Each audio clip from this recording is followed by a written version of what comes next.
Please stand for the Pledge of Allegiance. I pledge allegiance to the flag of the United States of America, and to the republic for which it stands, one nation, under God, indivisible, with liberty and justice for all.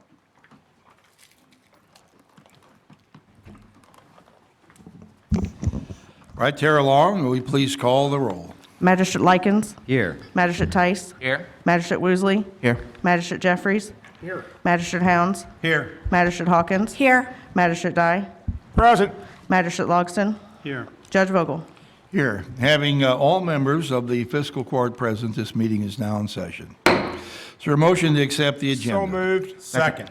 Are there any additions or deletions requested? Hearing none, all in favor, please say aye. Aye. Motion carries. Thank you. Time now to read the minutes from our last meeting, and that meeting was on August 1st.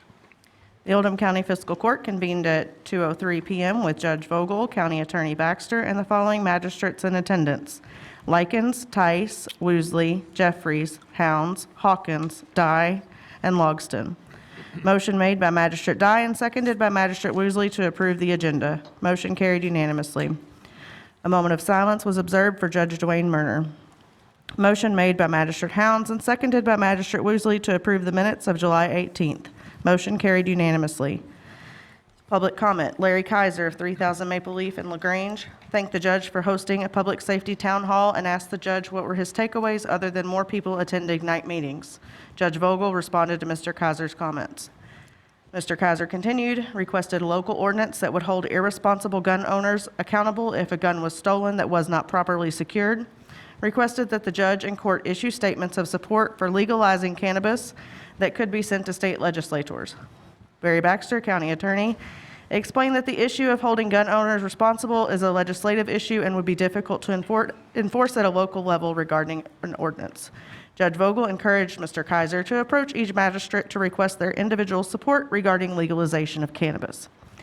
Pewee Valley Fire Protection Board Chairman Joe Burkhart presented information related to fiscal year 23-24 budget and to the ad valorem tax rates, which will stay at the same rate of 10 cents per $100 value on real and personal property and 10 cents per $100 on motor vehicles and watercraft. Tom Hall presented KYTC's Rural Secondary Program for road maintenance in Oldham County. Motion made by Magistrate Dye and seconded by Magistrate Hounds to concur with KYTC Rural Secondary Program for road maintenance in Oldham County as submitted. Discussion followed. Motion carried unanimously. Motion made by Magistrate Hounds and seconded by Magistrate Logston to approve the payment of the payables as submitted. Motion carried unanimously. Magistrate Tice left the meeting at 3 p.m. Motion made by Magistrate Likens and seconded by Magistrate Jeffries to authorize Judge Vogel to sign the deceased animal removal grant application as submitted and to accept the grant if it was awarded. Motion carried 8-0. Magistrate Tice returned to the meeting at 3:03 p.m. Motion made by Magistrate Jeffries and seconded by Magistrate Woosley to authorize Judge Vogel to sign the GRW Amendment 1 as submitted. Motion carried 8-0 to 1. Magistrate Tice abstained. Magistrate Dye left the meeting at 3:08 p.m.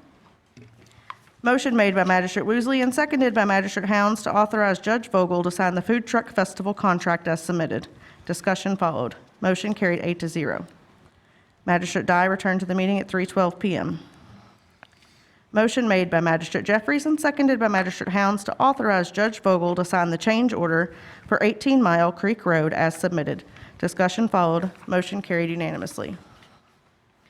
Motion made by Magistrate Jeffries and seconded by Magistrate Woosley to release the $31,928 performance surety for Heather Ridge Section 2 as submitted. Motion carried unanimously. Motion made by Magistrate Tice and seconded by Magistrate Jeffries to take the roads within Heather Ridge Section 2 into Oldham County Road Maintenance System as submitted. Motion carried unanimously. Motion made by Magistrate Woosley and seconded by Magistrate Hawkins to select option number 2 at $174,092.75 for sandblasting and recoating the buttress system at the Aquatic Center as submitted. Discussion followed. Motion carried 8-1. Magistrate Dye voted no. Motion made by Magistrate Likens and seconded by Magistrate Hounds to hire Brian Bramlett as a 5-year lateral at $32.70 base hourly rate effective August 7th. Motion carried unanimously. Tina Schaaf, Director of Human Resources, announced the resignation of Robert Lane effective July 31st. Motion made by Magistrate Jeffries and seconded by Magistrate Hounds to promote Michael Lee Thompson to Senior Site Inspector at $29.74 an hour effective August 2nd. Motion carried unanimously. Tina Schaaf, Director of Human Resources, announced the resignation of Mickey Towles effective July 31st. Public comment. John Lackner of 1704 Mahogany Run Drive in LaGrange expressed appreciation for the work on the pool. Mr. Lackner stated his opinion as a licensed professional engineer that there should be little concern regarding the rusting of stainless steel in the pool remodel. Motion made by Magistrate Dye and seconded by Magistrate Hounds to enter closed session pursuant KRS 61.810B, deliberations on the future acquisition or sale of real property by a public agency with the addition of the following people: County Attorney Barry Baxter, Deputy Judge Kevin Nuss. Motion carried unanimously. Motion made by Magistrate Dye and seconded by Magistrate Hounds to come out of closed session. Motion carried unanimously. Motion made by Magistrate Dye and seconded by Magistrate Hounds to adjourn the meeting. Motion carried unanimously and the meeting adjourned at 4:28 p.m.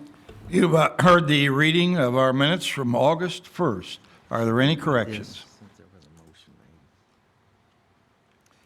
Hearing none, all in favor, please say aye. Aye. Anyone opposed? Motion carries. Thank you. Time, pardon? Do we have a motion? A motion in a second? I'll move that. Motion, a second. Jumped ahead of myself there.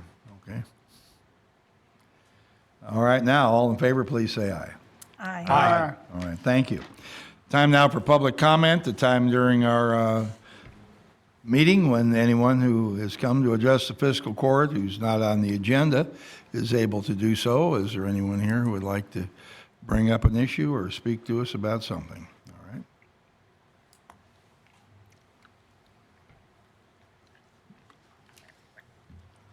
Good afternoon, Tim Wakefield, Oldham County Sheriff. Submitted the activity report to you guys yesterday, and I included, at the request of several magistrates, a year-to-date activity report. And I just want to know if you had any questions about it and wanted to discuss it. All right, great. Okay, thank you. All right, thank you, Sheriff. Okay.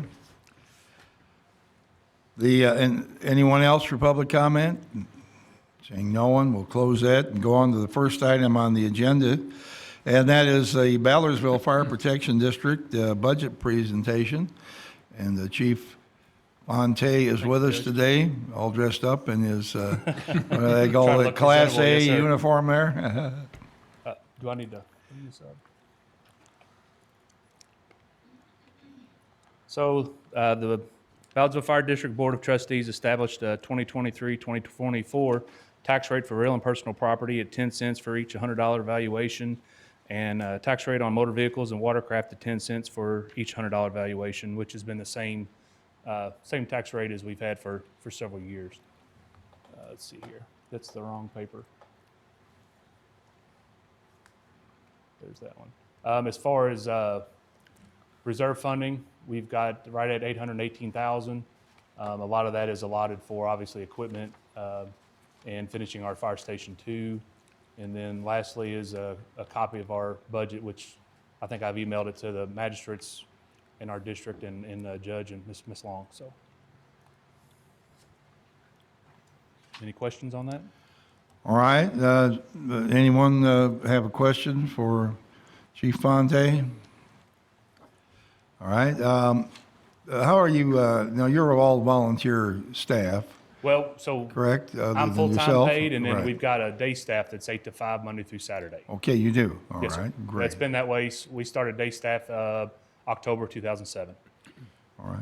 And I believe you mentioned the sum of your reserve was for finishing work at Station 2. Yes, sir. What do you have left there? The dorm rooms, so that was set up, the plan when we built that was it would suffice for the next 50 years. It's a there's basically no, it's not combustible building. So the plan was we've got 3 refrigerators, 3 pantries, everything for when the time comes where we're 24/48 full-time staffing. But the dorm rooms are not finished. That was an add-on, and we just didn't have the funding at the time. So we've got, it's framed and drywalled now and finished as far as it's not been painted, but the next step will be, I think I put 25,000 or, I don't remember the exact amount in the budget for Station 2, 20,000. It's down there under building improvements. But our newest fire engine's a 2005, and it's the piece so long story short, we've wrote a grant to replace that, but yeah, that's next step in that would be to try to get the in Station 2 to get the bathrooms finished so we can take showers in there if the guys get back off of a run and dirty, whatnot. We want to get the carcinogens off of us as soon as we can. That's the latest and greatest thing is the cancer that's involved with the fire service right now. Okay. And did you buy something new, or you're saving money for it? Well, we have not. We put in for a grant. As you all know, we hosted the grant for the SCBA packs that went to South Oldham, LaGrange, Ballardsville, and Westport. My Assistant Chief Baker wrote that grant, and we were successful. So we did hire a grant writer, so we put in for a new, it's actually replacing one of our older, it's called a squared apparatus.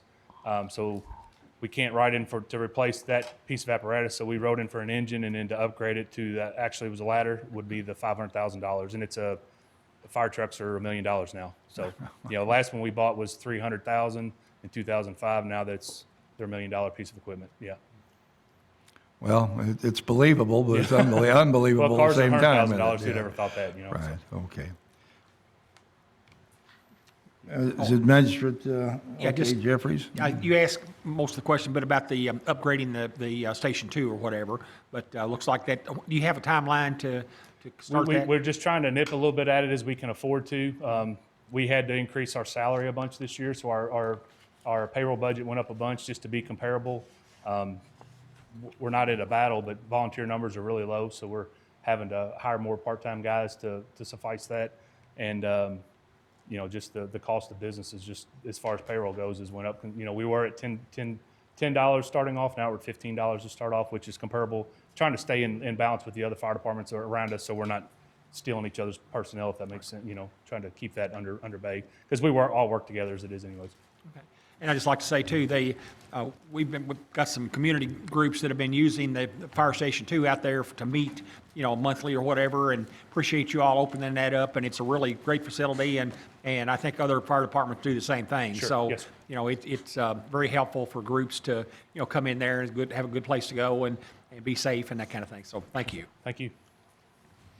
And certainly appreciate the lead that Ballardsville took on helping us create our drone system. Yes, sir. That was, it's been a great addition, and I appreciate you and Deputy Ryan Baker for having that idea and getting it together for us. So, Thank you. All right, Chief, thank you very much for being here.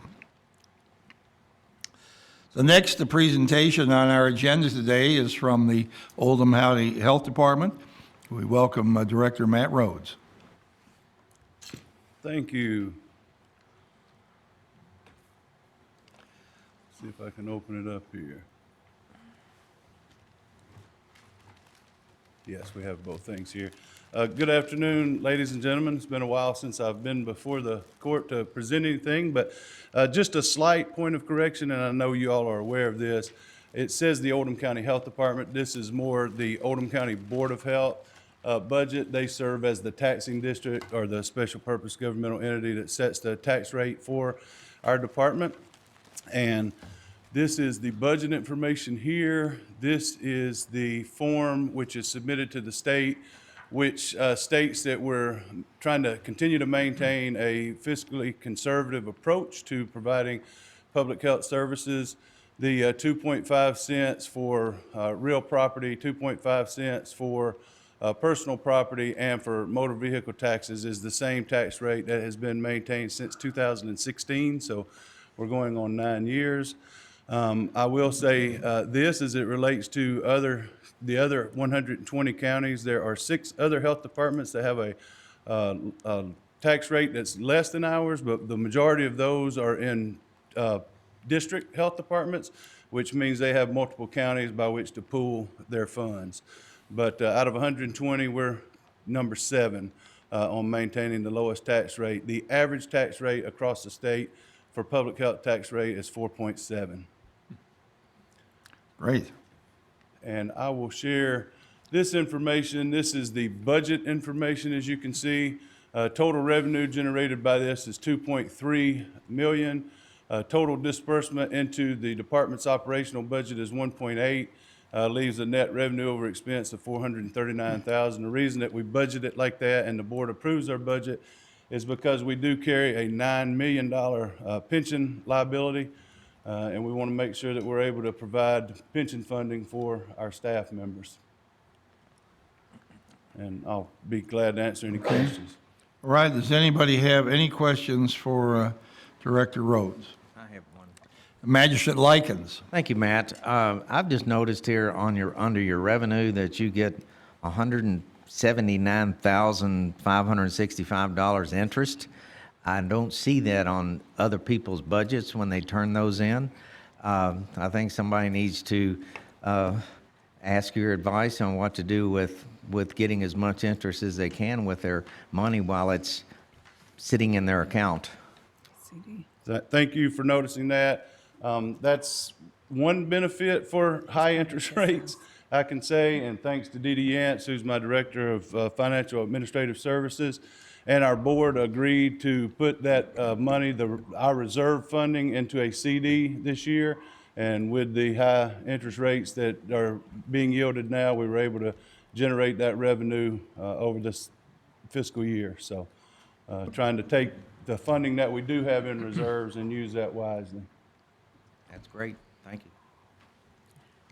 Magistrate Hawkins. Matt, on your initial cover sheet, most people, when they present, let us know what last year's rate was versus this year, and yours didn't have last year's rate, but you confirmed it's remained the same. Yes. And I guess my request is next year, would you mind putting it on that it's the same? So, I mean, it's easy enough to go research what it was last year. But then also on your website, I couldn't find what it was last year either. Is there a place online where I can find the continuous tax rate? It may not be included, but I'll take it back to my communications director. We do have a section on there for our Board of Health information, and we can easily post that. Okay, thank you. Thank you. Yeah, the rate is, Matt said, 2.5 cents since 2016. Prior to that, that was 2%, I believe, for like 40 years. I mean, there have been in my 17 years, there only one increase from the health department, and that was, prior to that, it was just really 2% or ever. So it hadn't been, any steady increase. Yeah. Okay, great. Magistrate Jeffries. Yes, just a quick question, Matt. On the your services that you provide with the septic tank, going out and looking at lateral fields, things like that, are those visits up, or are they staying about the same, or do you know what the numbers are? I think they're down slightly year over year from the previous 2 years, but we saw a marked increase over those 2 years during COVID. I'm assuming that's because a lot of people are staying at home and those systems were getting used more. As far as new on-site systems, we're continuing to see a fairly steady number. I did not pull that information to bring to you, but I'll be happy to get that from my environmental health staff and share that over following the meeting. Okay, thank you. Magistrate Likens. Thank you, Judge. I forgot to ask you, this new COVID bug that's out there, I don't know much about it, but I just hear that people are still out there getting COVID. So is there anything we need to do as far as being alarmed? Or I've seen people with masks on again. So Yeah, kinda the give us first an thing I'll update. say is I don't think we should be alarmed. Obviously, as we saw throughout COVID, there are certain individuals that have a higher risk than others. So if you're in a certain risk category, like if you're over 65, if you have diabetes, obese, some of those things, certainly take precautions. But I don't think that there's any need to be alarmed. We are seeing an uptick in cases, but we're not seeing anywhere near the hospitalization rate that we were previously. But I did reach out, I was sharing with some of the members earlier before the meeting, I did reach out to our local hospital administrator today to see if they're seeing a market increase. I know across the state we're starting to see a slight uptick. I haven't had a response from him yet, but I look forward to that follow-up conversation. Magistrate Dye. Yes, thank you, Judge. Matt, On the, back to the CD investment, the 179,585, 565, I guess it is. Is that what the value of the CD is with the interest earned? That is interest earned. The value of the CD I reserved that was put into that CD was 3.9 million. Okay, so this is actual revenue that you've captured? That is actual revenue. Yes, Okay. sir. I didn't get the first part of that. Or your second part, I didn't get that. Okay, all right, just wanted to be sure. Thank you. Magistrate Howens. Matt, you probably were aware of this, but we had, the Realtors of Oldham County had a meeting at the Health Department, and Charlie Ward was there. So far, we've had three meetings. His was the highest attended, spoke for the longest amount of time, and generated the most questions. But Charlie did a great job with that, and I think he's probably gotten more business, not really, but, more questions because of that, which was the goal, was to get the name with the face. And so when people call, they're not just getting, a response back, they want to see the person. There also, though, to communications, there was a person that was complaining, and I think you guys have already taken care of it, that they said they had called the health department, or they were sending an email to a email address that nobody was monitoring regularly. Are you aware of that? I'm not aware of that particular issue, but we do have an admin email inbox that I monitor daily. Okay, I'll get it and send it to you. I just saw it last night, and I knew that you were going to be in here, and I tried to pull it up, and I can't find it now. But Yeah. I'll send it over to you that they hadn't gotten a response. I thought that was kind of strange because Charlie and you and Leanne, I mean, it's usually I get a response back, and I know other people do within a short period of time. Yeah, most definitely. I mean, there are exceptions, obviously, and this sounds like it may have fallen through the cracks, but we will follow up very promptly. And thank you for the feedback from Charlie. I agree. He does a great job. He's extremely conscientious, and I can say that about all my staff. We have the most conscientious group of public servants that I've ever worked with. So thank you for that feedback. Magistrate Logston. Well, I was going to withdraw my question, but I might as well ask it since Brent Likens brought it up. I've had two people that I know have passed away from COVID, and again, this is all rumor stuff. And they said that it was the original strain. There's no way the original strain can go back. So, have you heard that from anybody? I'm not familiar with that conversation, but there are new variants that are coming on line, if you will, as we progress through time, and that's what happens with viruses. They mutate slightly, and there's genetic drift or shift, and then we'll get a new variant.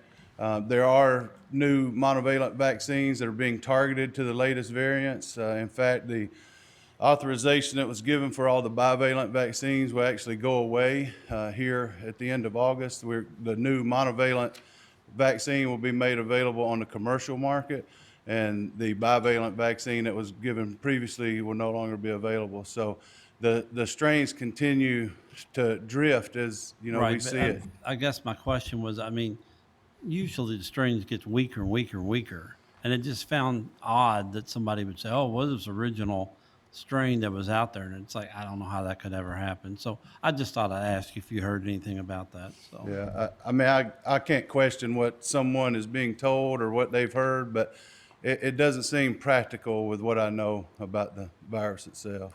thank you for all you do for us. Thank you. I'd like to ask you, thank you for coming and making the presentation. We have a lot of food trucks that seem to be circulating throughout Oldham County on a regular basis. Are these trucks that come from outside the county, do they have an inspection happen somewhere, or are they inspected by us? What's the whole thing with food trucks and cleanliness? Very good question. Wherever, they have a home county where they're based, and in that home county, they get permitted. But they have a statewide mobile food permit, which means they get inspected just like restaurants, at least twice annually. But in most cases, when they go to fairs and festivals, they'll also get an inspection at those particular events as well. But they're required to get inspected. They have to contact their home health department, within their county that they reside in primarily. But each time they go to a different fair or festival, they're probably getting inspected as well. So should be safe. As far as the healthiness of it, I'm not sure because they have a lot of fried food and good tasting food, but they should be as safe as restaurants. All right, so I'm kind of gathering from this that when the fair just came and left, and others that we see out here, we're having a food truck festival at the community center in October, that we don't really check to see if their certificates are current. If they are operating at one of our festivals locally, yes, we send staff. We had staff out at the fair doing inspections. Good. We had staff out at Oldham County Day on July 15th, I think it was, conducting inspections. So if we know about it, we're going to go and inspect them, but they should be also getting inspections in their home counties. All right, great, thank you. Thank you for being here today, appreciate it very much. Thank you all. We have another budget presentation today, and we'd like to welcome our Library Director, Julie Wilson.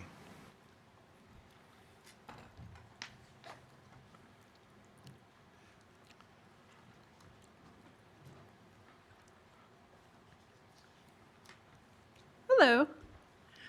Since Matt went before me, I'll brag on them and community partnerships in general. Thank you. Don't leave if I'm going to brag on you. I will say Matt's staff completely saved the day at our annual staff training. We had someone cancel on us 2 days before, I think, that was doing the whole afternoon for us. And he emailed me the following morning, sent 2 of his staff over, and they did a fantastic training for us, Leanne and Liz, and were really great. And we appreciate the health department so much and their partnership. Also, since the fire department was here, I will say they're a great partner too. The LaGrange Fire Department came one day this summer and just sprayed our kids with their giant hoses, and it was so cool. I thought, what a great program, very low cost, and everybody was happy. Some of the other partnerships we do are Maples Park, of course, and the OC schools, the Early Childhood Council, and of course our Friends of the Library. So that's just fun stuff that we all do together for you guys to know about. I've got our tax rates up here. Ours went down this year, unlike Matt, just a little bit, but we hate to see it go down since we are constructing a building. That wasn't the best timing, but so that has gone down just a little bit this year, as well as the personal property has continued to go down every year. Motor vehicle stays the same.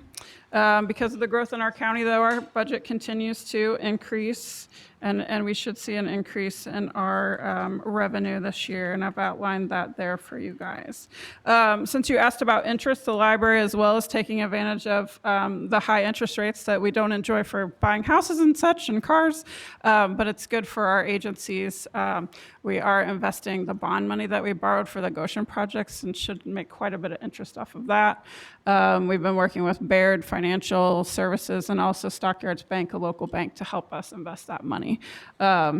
I didn't put this on my written report, but last year we were able to bring in $191,000 in interest off of the money that we've got sitting in the bank for those capital projects. So yeah, we are trying to make the most of those interest rates being high for the time being. So I just put in some fun pictures for you guys so you could see. I know you guys kind of know what we're up to.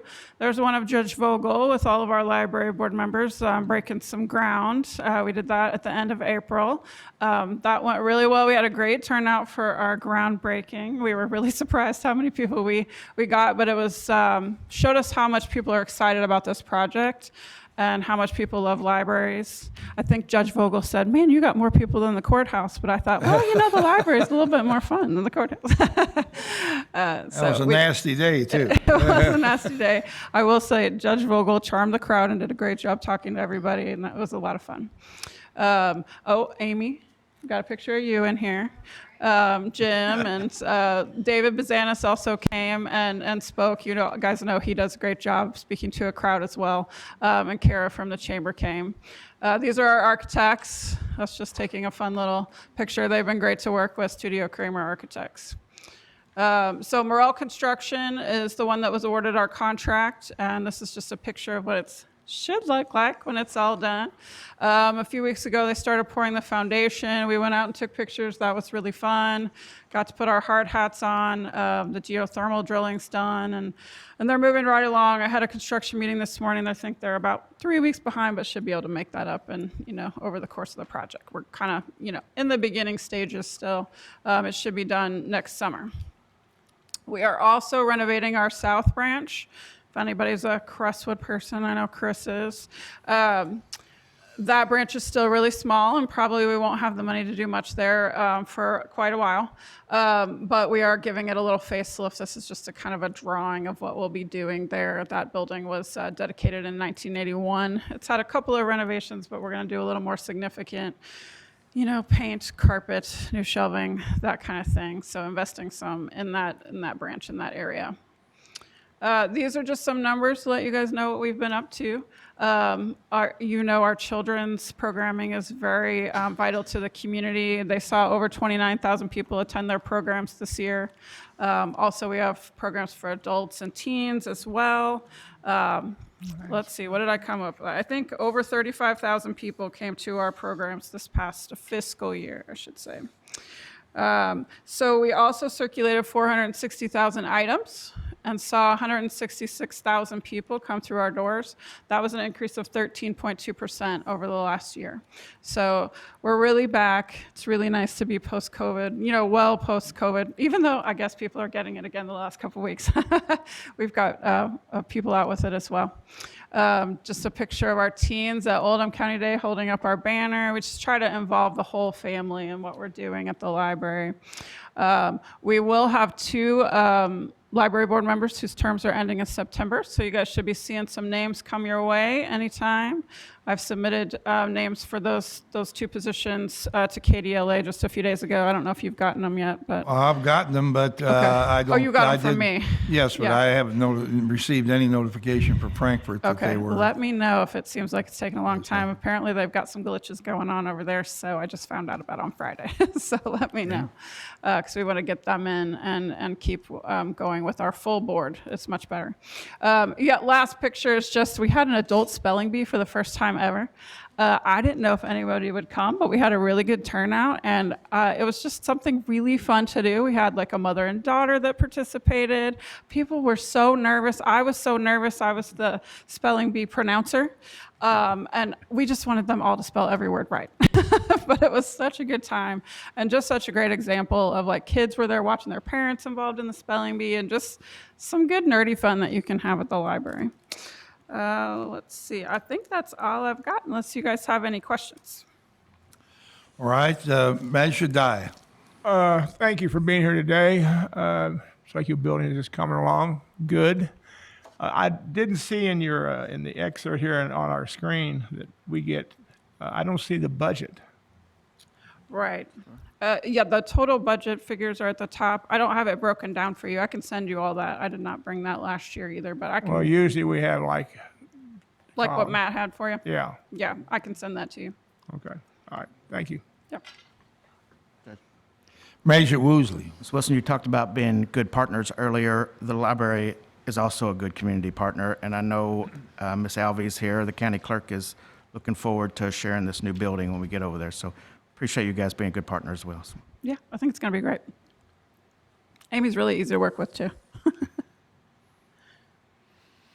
All right, anybody else have any questions for Julie? Should I send that budget to Tara? Pardon? Should I send that budget to Tara for distribution? Yes, right, Okay. please Yep. do. That's, do I mean, I know you've tried to put together a narrative here, but they're all looking for a, Sure. Sure. Yeah, we can do that. a revenue and expense Sure. line item presentation, so.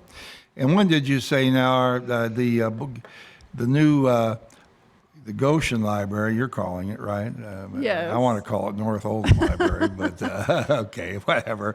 Our new building is going to open, is it by the end of the year, or no? I don't think that's moving too fast. Hopefully is late it? spring, early summer of Early summer? 2024. Yeah. Okay. So cross your Yeah. fingers. We'll see. Well, that'd be great. I see a lot of construction equipment moving around, but just the topography is such that when you go on 42, you can't quite see what's happening Right. on If the other anybody would side of like- the mound of dirt. Yes, yes. If anybody would like to, go on the site, just let me know. In your little coffee cups is my card, so just send me an email if you'd like to take a visit over there. Yeah, they've got a lot of fun, earth movers over there, every little boy's dream, all those trucks and stuff. Right. So. A lot of yeah. mud, too. you Yes, there's a know. lot of mud right now. Yes, they've hit a lot of rock too, so. Right. Okay. Thank you very much. All right, thank All you. right. Thank you for the coffee cups here, and we also I think some health department gave us something to wash our hands with. So I don't know if that's cleanliness is next to godliness, as I recall. Okay, thank you very much, everybody. And now we can go on to county administration. We have our bills to pay, and I think someone will make a motion to that effect. So moved. Second. Any discussion here? All in favor, please say aye. Aye. Anyone opposed? Motion carries. Thank you. Next item here, item B under the county administration is surplus property. Chief Smith is here to discuss that.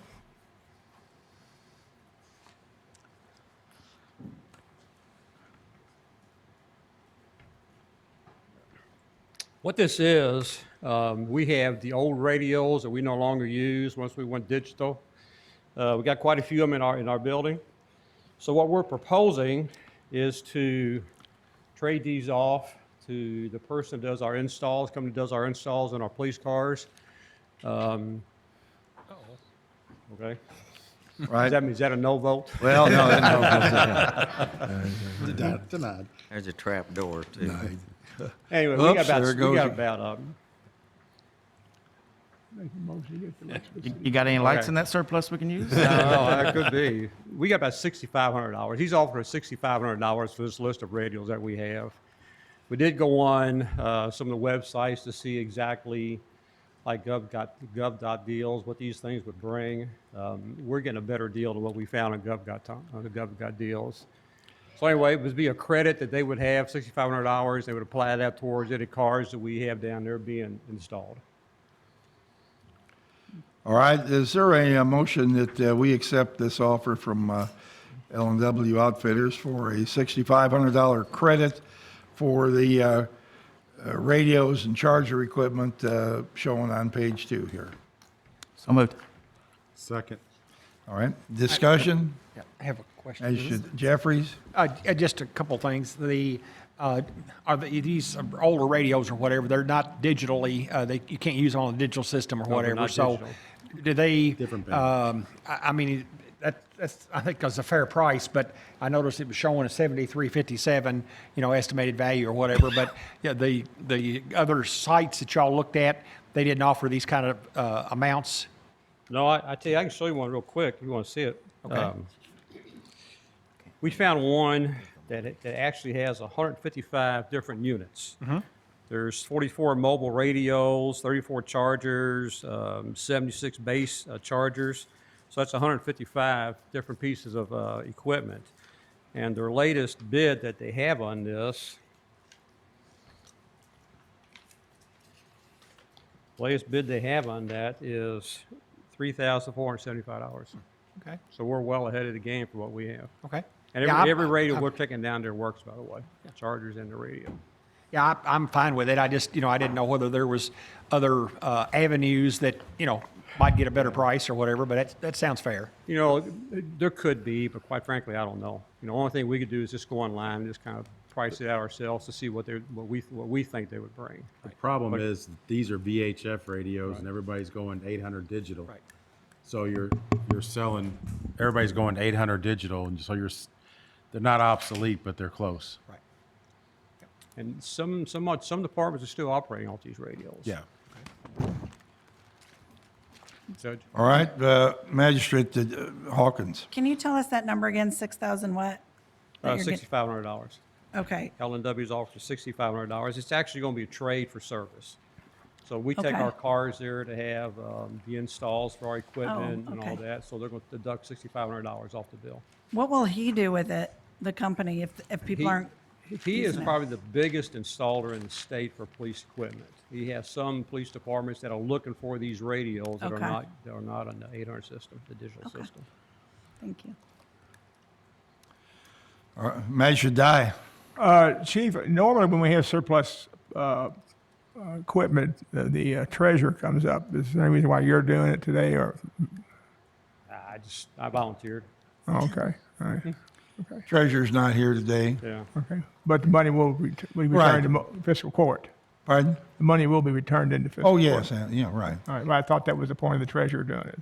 Okay, just, Well, we won't get money for these. We get credit off of what we install in the right, police. well, yeah, right. Yeah, right. I'm just saying, I thought that the treasurer normally did that, Okay. but since you volunteered, I get you in trouble. You may stand here around more Yeah, than you you're think. right. Well, Go ahead and volunteer and get you. Be careful what you ask for. we sort of adopted a custom, let's say, in the past of a former treasurer bringing this information forward, but that doesn't mean that there aren't Right. others that could do it. It was just that she started doing it, and it was fine, and we went along with it, and we've done it for years that way, but there is no specific rule that the treasurer brings it forward. I'm not saying there should be or shouldn't be. I'm just saying, I was just curious. Right. Mr. Jeffries, you want to see this one we found in Gov. No, I'm fine. Okay, so we've got a motion and a second to accept $6,500 credit from L&W for these radios and chargers. All in favor, please say aye. Aye. Anyone opposed? Motion carries. Okay, Thank thank you. Now we're on to community business, the first reading of our reapportionment ordinance.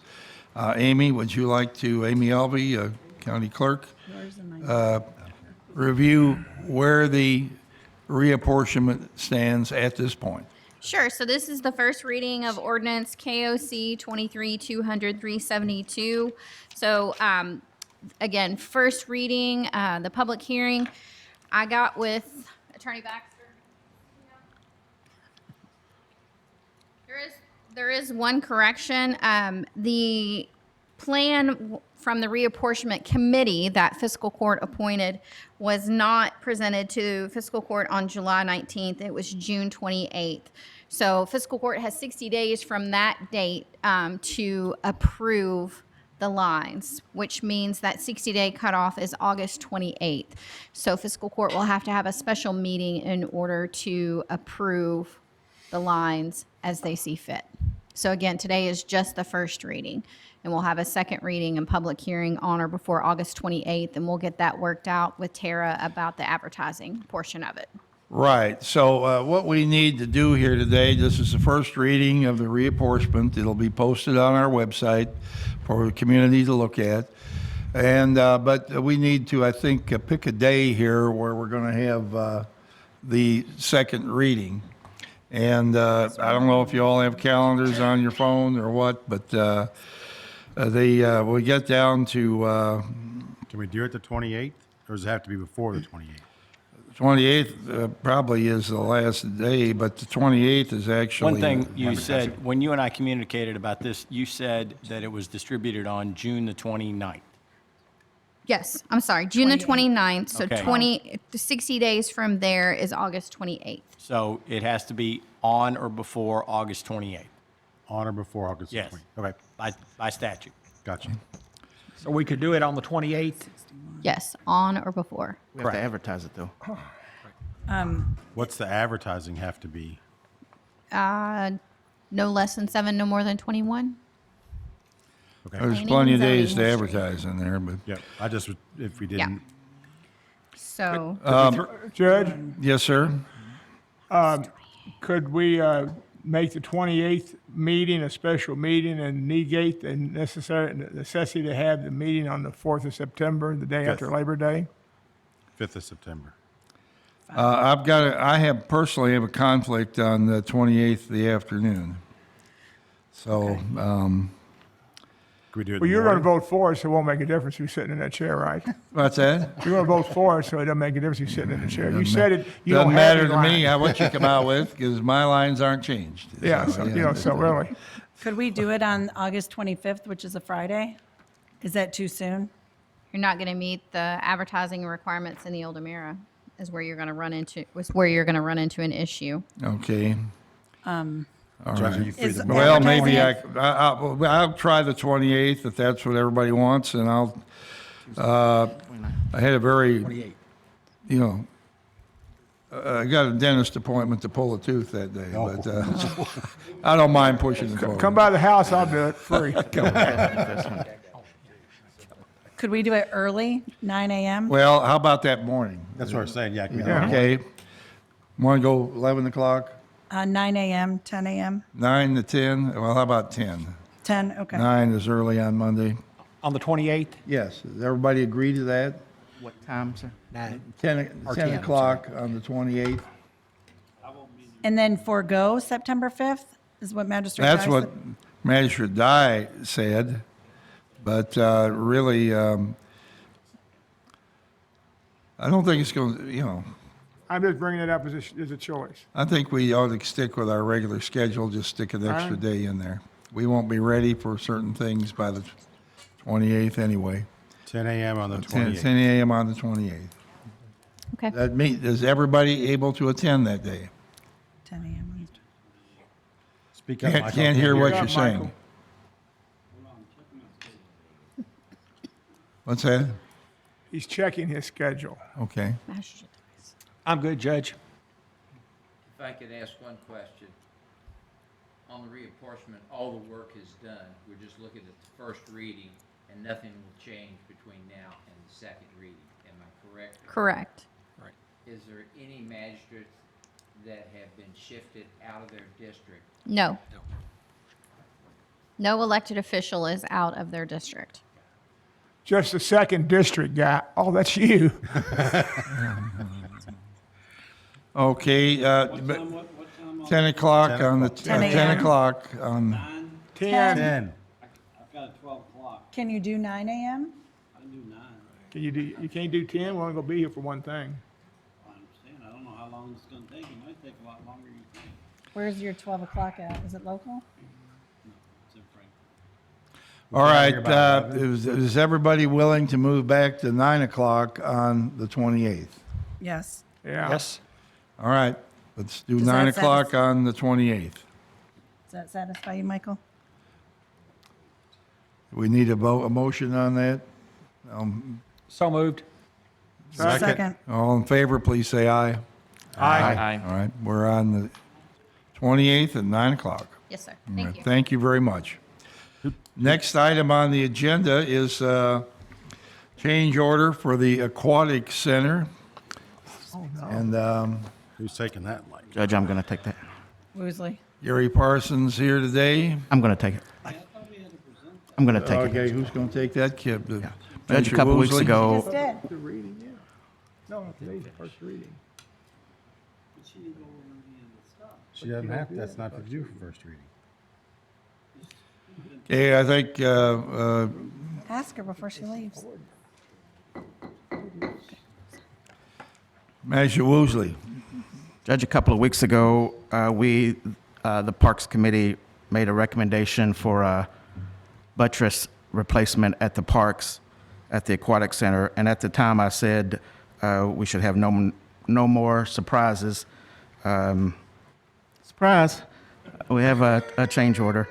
During the construction, there was some conduit that was right under the concrete that was torn out, that cut the electricity, not only that was to the pool, but also to one of the pavilions. So the Parks Committee has today recommended this change order in the amount of $25,857.88 to replace the conduit that feeds the pool and also the one of the pavilions that was taken out. All right, is that your motion?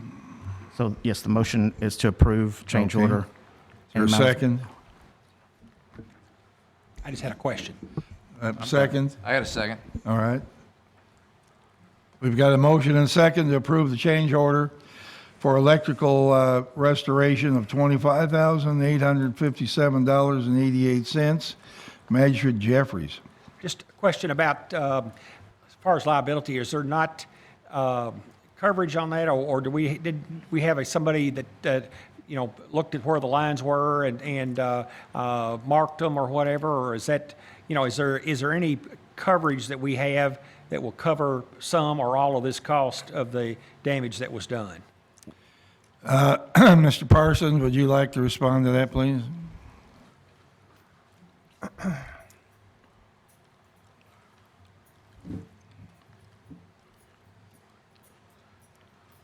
Not sure if I can completely answer your question, but they did have Bud come out and look for all the lines outside the aquatic center. To my knowledge, they did not call that extra company to come in and do it inside the aquatic center. I don't know. I can't say yes, I can't say no to that.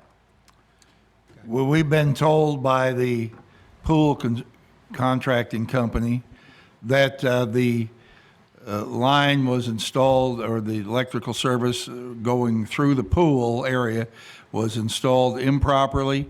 It was encased in cement, or I believe it should have been below the cement, encased in rock, rocks. Right, it wasn't put in with gravel to protect it. It was shallow right underneath the deck. And it was actually underneath the apron, which is against code. It should be outside the apron around the pool, so it was too close to the pool in the first place. And when they pulled the concrete up, the decking up, it just pulled that conduit up and split the wires. And it's actually running all the pool, office, restrooms, and 2 shelters plus the restroom in the park. All is feeding off that line. The engineer did hire a local company to do this work as well, so. So I assume when they put it back in, it will be put back in. Yes, Mike according to Whalen code. is the company that's putting it in. He's already contacted Matt with plan zoning. They've already gone out and looked at it. It will come out from the, it comes out from the pump room building. It's going to come out a little bit further from the pool, along underneath the grass, deeper, and then actually right at the edge of the parking lot and pool decking or apron. So it is to code, and it goes around and actually connects in the concession stand, and then from there it goes to the rest of the building. When all this is redone, are they, somebody doing the GIS, or, I mean, are they marking these lines so that, we'll be able to look at a plan somewhere and say, okay, there's an electric line here, there's a water line there, or we, I would hope so. I would like for them to do that, yes. That should be done. It would be an expected part of the project. And I guess Gary will make sure it is done. Yes. Right. Manager Hawkins. There were a couple of things that I inquired about this. One was, what is the code from the 1998 when it was built? And I think Jim Silliman was going to look into that, or have somebody look into that. How do we know that it, in fact, wasn't to code and that they just didn't make a mistake? And I would think that they would have insurance for unforeseeables like this. And why aren't we using their insurance? And then why would it be just on us kind of constantly to keep having to pay for these mistakes that they're making? And then But you want to be careful with that phrase, the mistake they're making. It was a mistake. We can't say it was a mistake they made. It was a mistake the prior contractor made. But The person that put the pool in it wasn't installed properly. And that's if you want to go to court and fight these people, they're not going to pay that. They said it wasn't installed properly. They did call Bud. I don't think we have much choice but to pay it and keep going forward. I think, I don't want to say, we brought up the issues before of surprises. I hope there are no more surprises. But we know for certain that the people that installed the pool had problems in other locations and actually went out of business.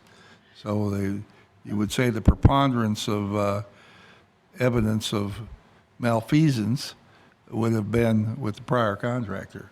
So I'll retract my statement saying that it was their mistake. I'll say that it was not low enough from what they had said, and when they pulled up the concrete, they pulled up the wiring. But they had told us that they had done everything when they exposed those grables. What were the things that we just approved last time? Well, this happened way before that. This happened quite a while ago. And from what I understand, the contractor took responsibility for the mistake. And they should have insurance never that would took cover full unforeseeables, responsibility. whether it They was just- their fault or our fault from 1998. They should have insurance that covers these kind of things. When an issue like this, I won't say a mistake on their part or our part, when an issue like this comes up when they're on a job site. They never actually took responsibility. They said, hey, this is what happened when we started pulling the concrete up. And then we started looking at it at that point. From what I understand, they had taken responsibility initially and then changed course. Is that not true? I don't remember them taking responsibility. I mean, besides saying, yes, they pulled up the concrete and the wires came with it, and they cut Okay. the power. And then this kind of furthers the argument of we should have a county project manager who manages this project, animal control, all of these, which maybe is an argument for another day. But I think this $25,000 would pay for that person's salary, at least a third of it, maybe. So something to kind of have in mind as we move forward. We should have a county project manager. Magistrate Hounds. I don't know what other excavation work they're going to be doing at the pool because I haven't been there in a while on purpose. But on projects that I've been associated with, I would think that we should demand either now, if the excavation's done, fine. If it's not, then we should demand that they do bring in a private locate service because potentially there could be other lines. I mean, where's the phone line? How does the internet, how does all the other stuff get to the aquatics building and other facility past I'll call it your office or the John Black Center? I know the internet and phone lines are outside the pool area because we put that in, or ADT or whoever put that in. So I know that's outside. They're not going to dig there. The wires for the speakers, lights, and all that, those are all cut also. That's all part of this. And I may add fuel to the fire, but if they're going to dig a trench and put pipe in, while the trench is open, it's the cost of conduit. I would suggest that we put in at least 2 other runs of conduit, stub them up, and that way in the future, when Gary decides to put disco lights at the pool, we can run whatever communications wire, whatever, through that piece of conduit. Good point. While the trench is open, conduit's cheap at that point. Okay, yeah, Magistrate Dye. You're right, Magistrate Houses. You do a lot of pre-thinking on this, and you're showing way too much common sense here this morning, this afternoon. The question I got, Judge, you mentioned a little while ago that that these things that we do are not necessarily standard rules with the radio and equipment with the chief. What I've got a question on is, why are we voting on a change order? I've been here not as long as you, but I cannot recall any time we've had it voted on a change order on a construction project. It's just the price went up, and it just comes. We just suck it up, buttercup. I mean, it's I mean, maybe I'm wrong, but why are we picking this particular item to come in front of court and say, is that going to be the new way of doing things? I don't think it's. I think it's basically it's a budget difference. I mean, you either change the line or you change it. I mean, I didn't actually put it on the agenda, but it's not the first change order. I believe the slide was a change order. I thought that was an addition. You didn't raise an objection on that, and it was considerably more money. I believe the exposure of the rust on the pool supports required a decision on where we're going to go forward with a more expensive or less expensive opportunity to. So I believe these items are coming up because they're not small, they're significant amount of money. I mean, we might have enough change orders to raise the, I won't say we're going to, but theoretically, you could have enough change orders to, raise the cost of this project by a couple $1 million. Oh, I'm sure. Do you want us just to go forward and keep, or do you want us to come back here? I don't want to get into a debate here today with you, but as far as the slide, to me, that was an upgrade. That wasn't a change order. They were going from one slide to the next. Okay? That was a change. That wasn't, we're changing our taste, not changing the order. No, So, we had to change the slide because it was found defective on the anchor system. It was, the slide was going to be reused, but it couldn't be because of what turned up after they got into that. So that Maybe they pulled that wire up when they were looking at those I wouldn't anchors for say the that slide. wasn't, okay, well, I think we're spinning our wheels No, here I for no reason. I just can't understand why we're in here doing it. Okay, well, we won't bring any change orders back if you feel that you don't want to see them. I don't see a necessity for it. Okay. Magistrate Logston. Well, I don't know why this is coming up now. Why didn't they see this when they gave us their bid to do this? Didn't they call 811 and find out where the lines were? 811 doesn't do private property. They just do the main lines. You have to get a private contractor to locate on the property. Okay, That's so, not but correct. if you were building pools, wouldn't that be the first thing you do is try to find the lines?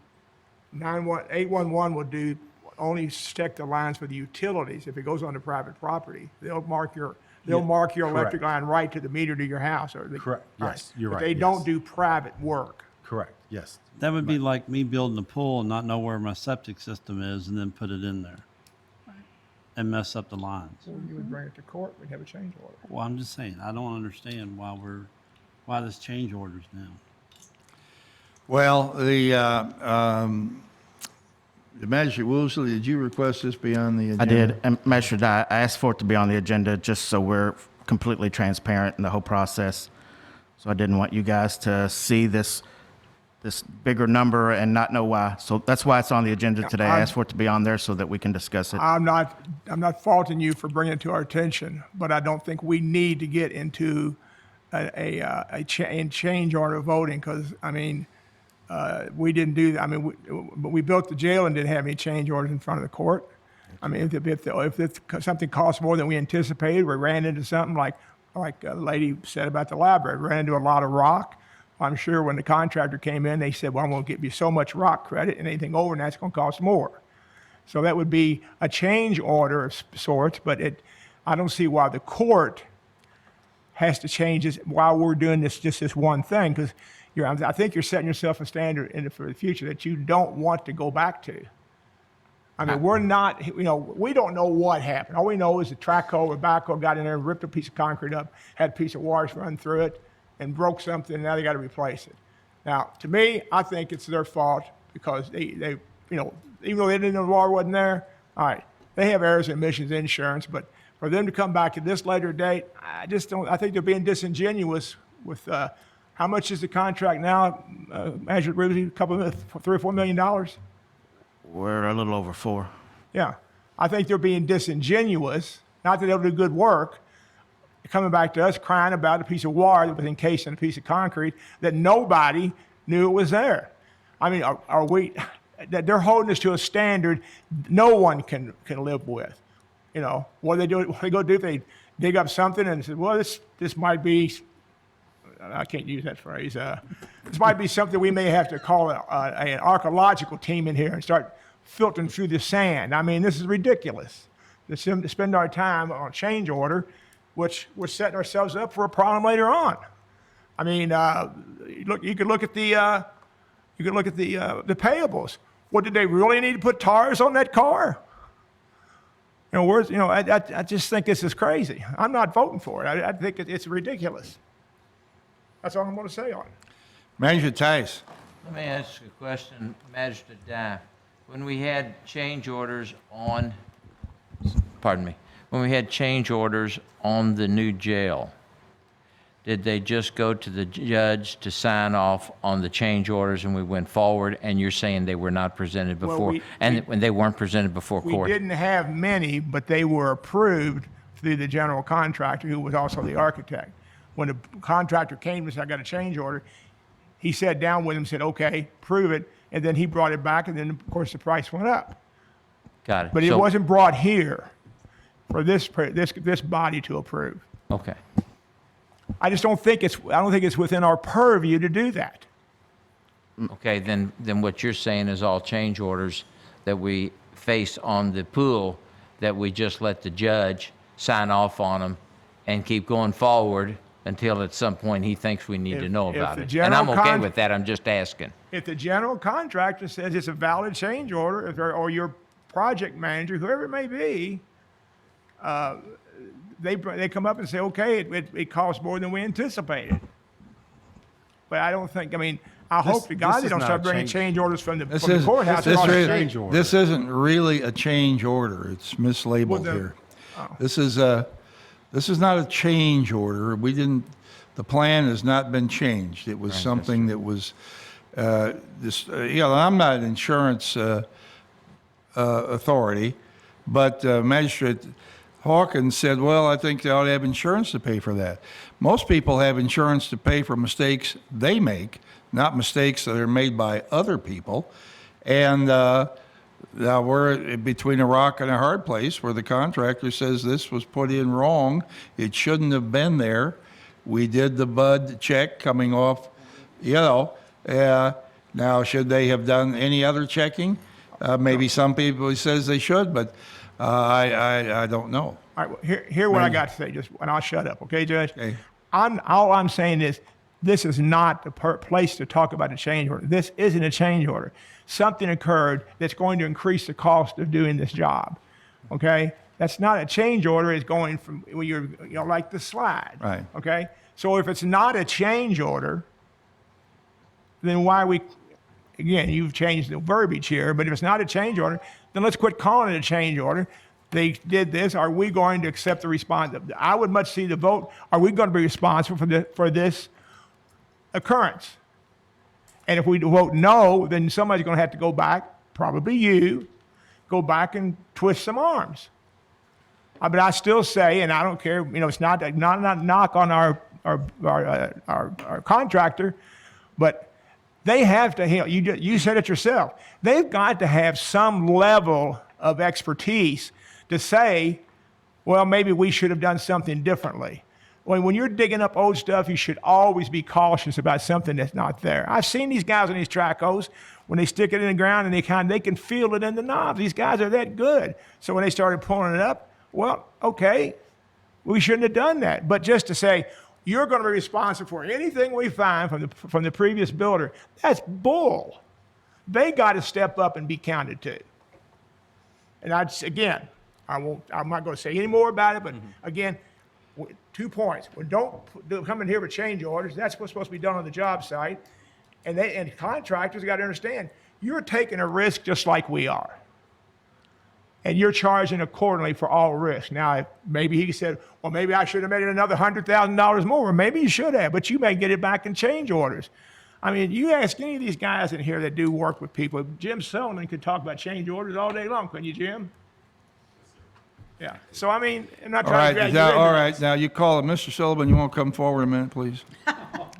Judge, can I make a few comments? You responded, so I'm going to ask you, out at Oldham Reserve, when a certain construction company was doing work out there, I believe we had a number of change orders. Did we not? Yes. Who is responsible for paying for those change orders? The contractor or the owner of the property? The change orders were all brought to fiscal court because there were increases in costs at the fiscal court. And in that case, City of LaGrange both were responsible for. Right. So in other words, can you think of an example of what happened out there that required a change order? One of the first change orders was the addition of the excavation of the stockpile materials that were on the side of Eden Parkway that had to be removed. East Peak and Eden Parkway. Eden Parkway. Corner lot, East Peak and Eden Parkway, yeah. There were multiple stockpiles that had to be removed. And the owner, so in other words, the contractor should have should he have known he had to move those to do the job? Well, that one we did know in advance, and it was expected to have a change order for that. Trying to think some of the other change orders we've experienced. I guess just most recently we had the change order on 18 Mile Creek Road that was approved at the last fiscal court meeting for the damages to the culverts that we contracted with our original contractor to repair. Okay, and the damage came about because of? That was I don't know if you call it an act of God or natural causes. Right. But I mean, there are various reasons why there might be a change order, but typically we bring a change order to fiscal court if it's increasing the cost of the contract beyond what was currently agreed to. Okay, thank you. Judge. Magistrate Likens. I think he just hit the nail on the head. We should have a contingency amount in a budget for changes. And there's scope of work changes, there's unforeseen conditions changes, there's code changes, there's contractor errors, there's an error in the plans. Price the increase. things that come along, but the fiscal court should not see every change order that comes up here unless it goes over our budgeted amount and requires a extra money be put into that budget. I think that's about all I had to say. So he was right. It just has to do with if there's extra money beyond that's budgeted for that, we would have to approve that as a change of But budget. both of these things we're talking about have both been additional monies to the contract. Is it over? There should be It's over- contingencies it in is. there. It is. It is. If it's over the contingency Yes. amount, then we're going to have to approve The a fif- budget change. Okay, but we're going to get into this issue again with animal control. And with the pool we had, and I'm making up the numbers, there was $3 million whatever thousand dollars. We had a $50,000 contingency. I remember that number very well because Magistrate Tice beat on that number for a while. The amount of money to do the slide, the original slide project was to refurbish the slide. We changed the scope. We put a new slide in. To me, that's a change order. Yes, it should come to the court. This piece here is outside the scope of the project. It should come to fiscal court. It's a change order. If inside the scope of the project, the fasteners went from $1 to $1.50, I don't expect that to come to court. But these two items that we're talking about are outside the scope of the project. We didn't have in the project for them to do this electrical work. We didn't have for them to buy a new slide. The slide was to be refurbished. That was always the plan in the contract. The new slide was not in the contract. It was not talked about. So it's a change order to the scope. We've had other things that have been change orders to the scope that have been brought to fiscal court, and we've had other things that were not brought to fiscal court that were change orders that people have thrown a fit about. I'm perplexed, I got to tell you. I think this is what we're doing is fine. Move it on. And don't forget about the Grables that we just. Hey, well, we've spent 45 minutes here trying to see if we could escape having to pay for this, and I'm not sure if we can or not. I mean, I can call the contractor, tell him that some of our people think that he should have known this and it's his responsibility. He may say, well, it's not, and I don't know where we argue about it past that point. Mr. Baxter, do you have any insight here as to when we say one thing and they say another, and are we at mediation, arbitration court, or dissolution of the contract? Well, Judge, I'm certainly not going to render an opinion in the middle of the meeting without reviewing the contract. I mean, I certainly think it's a valid point as to who should have known, whether they should have known, and that's something I'll be glad to look at. I think Mr. Parsons already sent me a while back a copy of the contract, the two parts. There's the general terms of the contract and then the specific terms that apply to this particular contract. I mean, I'll be glad to look at what he sent me. If I don't have it, I'll get your with, microphone Mr. on? Parsons. It sure is. Red. I'm talking into it. So, There you go. but in any event, I'll be glad to get with Mr. Parsons if I don't have that information and take a look at the issue for the county. Absolutely. Measure Tice. I have two things I'd like to talk about. One is where we are with this change order or additional cost at this point. I think we need to vote on that and take care of that. I made a phone call after lunch to Rich Ornstein, which is the CAECO attorney, but after we take a vote, I'd like to discuss that briefly so we'll have where we're going in the next phase. I think this one issue we're talking about now, that we need to take the vote from the court, that we want to go forward and pay it, or we don't, and then what do we do if we don't? To me, it's a small amount of money. It's not a small amount to me, but it is for the project, and I don't think, and also, then who becomes the mediator for us? To me, it becomes Brandstetter and Carroll, Charlie Schneider, who is our project architect, just to take one side of the fence or another and say, they are right, it would be unforeseen, county, you're okay, you should pay it, or if they say the county shouldn't be, and that's what Bob, I think, said when we did the jail.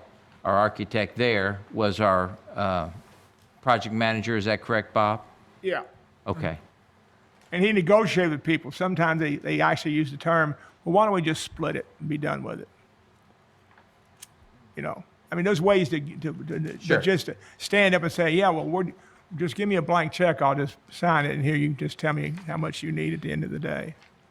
Well, I will say, and I'm not trying to defend the contractor, but they initially said 30,000, but when we pushed back on it, they said they would take off their overhead and expense and do it for, I guess, break even or no gain in handling the problem.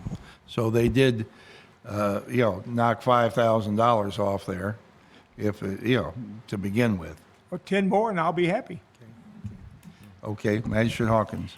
It seems like then we could just pay the electrician who is doing the job. That way it doesn't go, I mean, I know we need to go probably through the contractor for liability reasons, but maybe we would approve this work to be done and the cost, but not necessarily to the original contractor.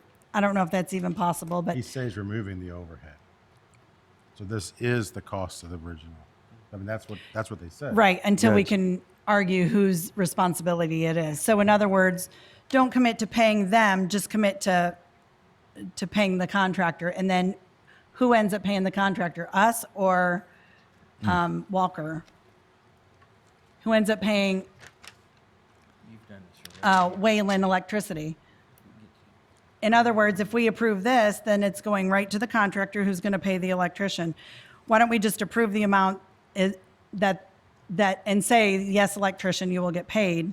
We're just not sure yet from who. You're going Or maybe outside we'll your- split it like somebody just said. You're going outside your contract, you can't do that. I have The an person engineer is, that does this for a living. He sits right here and he can tell us how they handle it. Magistrate Likens. I have one more thing to say. I have not seen where this electric line was. It may be that it had to be torn out anyway to construct what we were going to construct. So there's a lot of things to look into this as far as whose fault it is. Even if we knew this before we ever started, it might have been in the contract to tear it out and put it back. I don't know. But those things need to be looked at as far as the plans go by Mr. Baxter, who will give us his opinion on who's at fault, if there is at fault. Yep. I do have one other comment too. I mean, if you're going to pay for it, you need to go through the contractor to pay for it.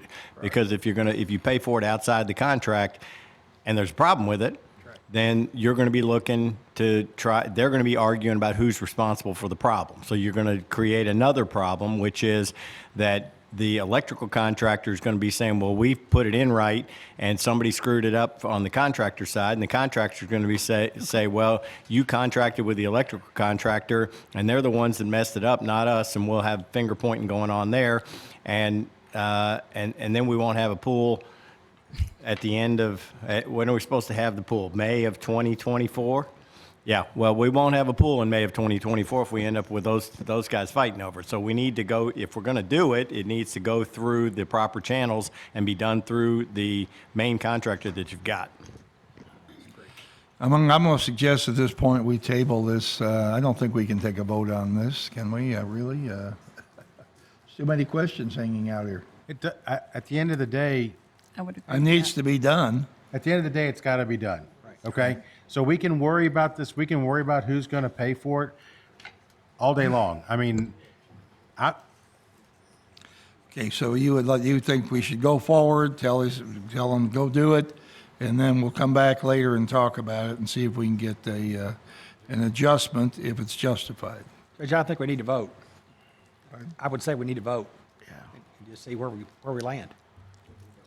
Fine with that. Do we have a motion on the floor in a second? Yes, sir. we already do, yes. I believe we do. All right, then let's, all in favor, please say aye. Aye. Anyone opposed? Opposed?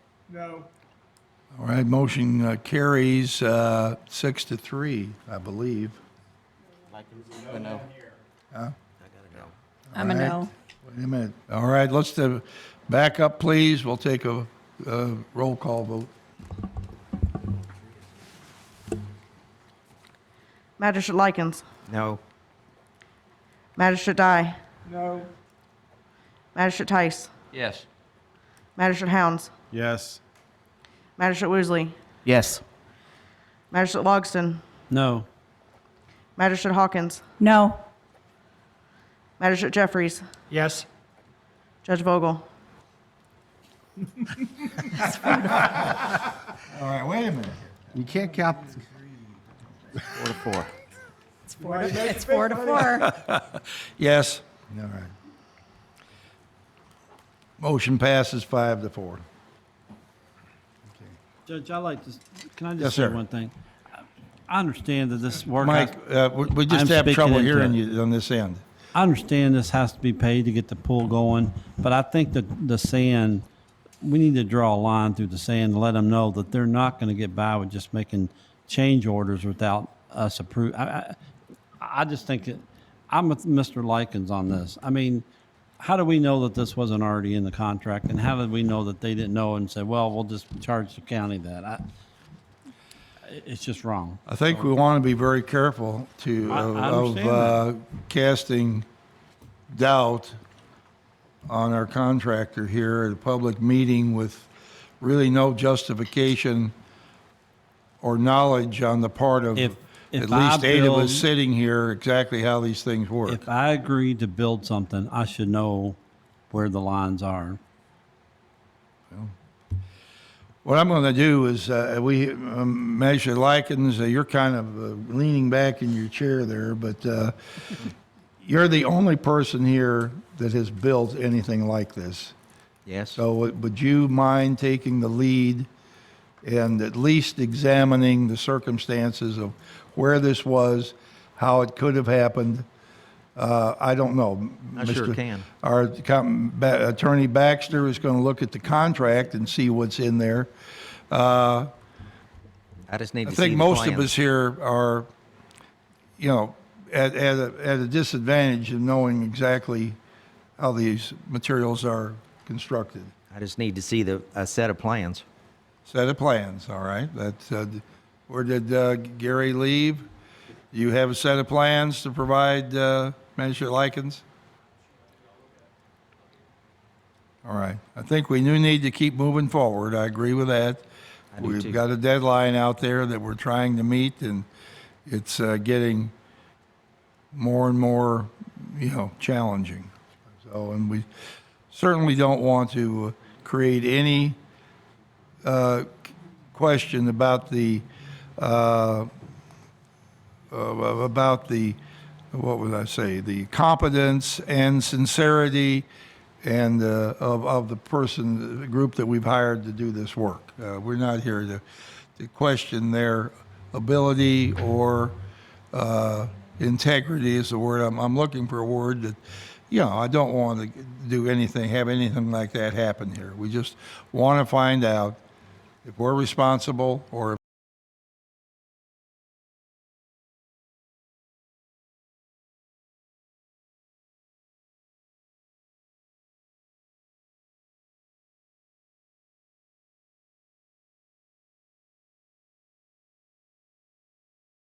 the project moving, any project he was referring to. He says in order to keep the project going, you need to be able to do that.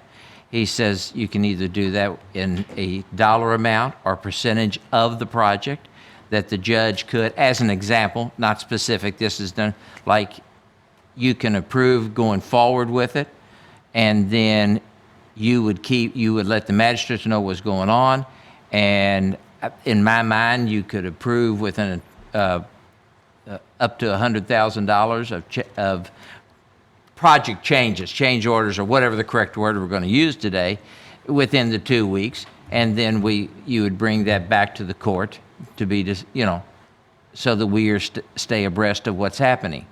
And I just think that's the way we should. I thought it made common sense after we talked to, because if you don't keep any project going. Right. I think this came back here not because it was a change in colors or something that would not be considered major. It was an escalation in the overall price of a project that had a lot of debate about it to begin with, as how much would be committed. So that's, but it does need to be done, and I think we have to figure out after the fact as far as if there's who's responsible for this bill. Okay. Next item on the agenda here is what? This is LG&E easement, correct? What you have before you is an easement document with two attachments or two exhibits to provide. The easements are for LG&E to put their overhead and underground facilities to provide three-phase power to the new animal control facility. Just asking for fiscal court to approve the judge executive to sign the easement, and then once that's done, or if that's done, LG&E will record these, and they'll be recorded at the clerk's office. So moved. Any discussion on this? Yeah. Did you say this was overhead or underground? Both. Oh, okay. One for each. I've got a question. Magistrate Hawkins. Is this going to be a shared easement with anybody else? This easement in particular is just LG&E. Okay. Anyone else? All in favor, please say aye. Aye. Aye. All right, motion carries. Might ask Mr. Baxter here, we do have another easement request from LG&E. Is that making any progress in your office? It actually has been approved. Are you talking about the one in front of the detention center? Yes. Yeah, the language was approved, and Yes. Oh, I think we just need to get the signed form. you just got to get from the you. judge to sign it. Okay. I'll check. You've got it back. Got it back. Jim has Okay. it back, and it's been Okay. approved by, I can't think of the lady's name at LG&E, but I do. Delaney Gibbons, I think, for Yeah, Gibson. I think she's approved both of these, so. Right, what that was is LG&E asked for easement to go past the detention center with some of the work related to the 146, 393 project, and we asked that they restrain, they not get in the ground, that all of the use of the easement be overhead. That's correct. All right, So okay. I'll Right. recheck my emails, make sure we've got the documentation, and I Okay. should be able to bring that to the first meeting in September. Okay, thank you. Okay. Next item has to do with the Curry's Fork Watershed Grant with the Oldham County Soil and Conservation District. Yes. Jim? So earlier when the library board gave their presentation, they mentioned partnerships, and I'll echo a great partnership we have with the Oldham County Soil and Water Conservation District. We get to share ideas and work with each other. Most recently, I was invited to join with an NRCS presentation given and we met with Division of Water personnel, USDA personnel. It was a great opportunity. But again, that just echoes that partnership. What we've asked to do is you recall that Becca Truman, our previous Curry's Fork Watershed coordinator, recently resigned, went on to another job in the watershed or in the watershed industry, we'll say. And instead of trying to hire another watershed coordinator, in this partnership, we started discussing with the Soil and Water Conservation District the opportunity to partner with them. We originally were discussing actually trying to turn over the grants to the Conservation District. However, after discussing this with the Division of Water, they determined that because it's such a competitive grant process and the Soil and Water Conservation District wasn't involved in that, we actually, Fiscal Court applied for those grants. They couldn't just do that, and that makes sense. So the alternative, or I'll say the plan B or C, was that we enter into a subcontract or a memorandum of understanding with the Soil and Water Conservation District to act as this watershed coordinator. And it makes a lot of sense, understanding their involvement in that topic. And also Perry Thomas, who was formerly with the Division of Water and was involved in our internal project team discussions and this program, is actually now the district program manager for the Soil and Water Conservation District. So there's a lot of ways where this leans toward just being a great idea. So you have before you a memorandum of understanding. It was drafted by Perry Thomas with the district and reviewed by Barry Baxter and myself.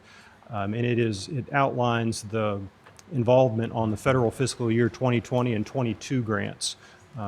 Oldham County Fiscal Court will finish up the 2019 grant, but this is for them to carry on and help us with the 2020 and 22 grants. So I ask that the Fiscal Court approve the judge to sign this memorandum of understanding so we can pursue that partnership. Judge, I'd like to move that we approve, allow you to sign the fiscal 2020 and 2022 Curry's Fork Watershed Grant MOU with the Oldham County Conservation District. Second. Second. All right, moved and seconded. Discussion, Magistrate Hounds. So in the budget conversation, we had talked about doing this, and there were some pitfalls that were thrown at you and others. Have we gotten all those ironed out?